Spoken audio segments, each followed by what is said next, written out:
জায়গাটা কামরাঙ্গীরচর। ছোটবেলা থেকেই এখানে আসতাম মাঝে মাঝে, ভাই বোন আত্মীয় স্বজন নিয়ে একটু হাঁটাহাঁটি, একটু ঘোরাঘুরি, নদীর পাড়ে দাঁড়িয়ে থেকে হাওয়া খাওয়া, আর হুট করে পকেট থেকে একটি চিপস বের করে খাওয়া, আর চুপচাপ চারপাশটা দেখতাম। এসবই ছিল আমাদের সেই দিনের আনন্দ।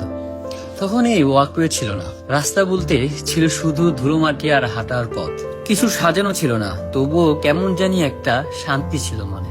এখন অনেক কিছু বদলে গেছে, নতুন ওয়াকওয়ে হয়েছে, চারপাশ অনেক বেশি গোছানো, লোকজনও যেন ব্যস্ত আর আধুনিক। আজকে যখন অনেক বছর পর আবার এলাম, বুড়িগঙ্গার সেই বাতাস আর নদীর ধারে দাঁড়িয়ে থাকার সেই অনুভূতি একটুও বদলায়নি। সবকিছু বদলে গেলেও কিছু অনুভব থেকে যায় ঠিক আগের মতোই। তখনকার রাস্তাগুলো খুব দামি কিছু ছিল না, কিন্তু তবুও জানি না কেন সেই সাধারণ হাঁটা পথেও একটা শান্তি ছিল, ছিল একটা আপন ভাব। রোদটা, বাতাসটা, মানুষের মুখের সহজতা, সবকিছু যেন বলে দেয় জীবন অনেক বদলালেও কিছু অনুভব ঠিকই আগের মতোই থেকে যায়।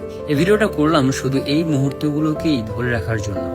আপনার কেমন লাগে এই কামরাঙ্গীরচর? অবশ্যই কমেন্টে জানাবেন।